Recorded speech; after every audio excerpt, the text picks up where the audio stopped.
کہ آج اس وقت اگر ہم یہ چاہتے ہیں کہ اپنے عقائد اور ان نظریات پر قائم اور دائم رہیں جو 1400 سال سے چلتے آ رہے ہیں، اس میں سب سے بنیادی چیز ادب ہے، اور ادب پہلا کرینہ ہے محبت کے کرینوں میں۔ اللہ کا خوف جب دل میں غالب ہو جائے تو انسان اپنے جملوں پر، اعمال پر پھر غور کرتا ہے، پھر اسے پروردگار کا یقینی قرب بھی نصیب ہوتا ہے۔ آج ہم فروعات میں پڑ گئے، اصول کو چھوڑ دیا۔ ضرورت ہے کہ ہم اصول کی طرف آئیں اور ہم ہر چیز کا ادب کرنا شروع کر دیں۔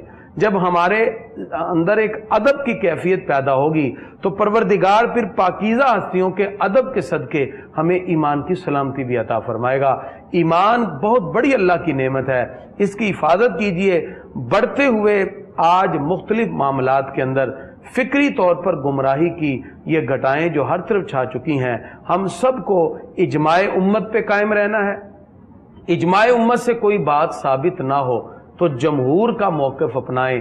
شاذ روایات اور فرد واحد کی تحقیق میں بہت سا سکم ہو سکتا ہے، وہ اکیلے کی بات کو بہت سے لوگوں کے سامنے پیش بھی کیا جا سکتا ہے، لیکن وہ تحقیق فرد واحد کی ہے۔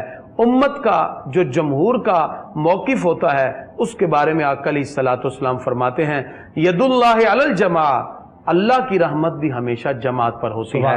اللہ کا خوف، خشیت الہی جب دل میں پیدا ہو تو اس کے نتیجے میں عاجزی، انکساری، مخلوق خدا سے محبت، ایک دوسرے کے ساتھ انکساری اور محبت کے جذبات، اور خاص طور پر نیک ہستیوں کا ادب دلوں میں پیدا ہوتا ہے۔ پروردگار ہم سب کو ان پاکیزہ ہستیوں کا ادب اپنے دل میں رکھنے کی توفیق عطا فرمائے۔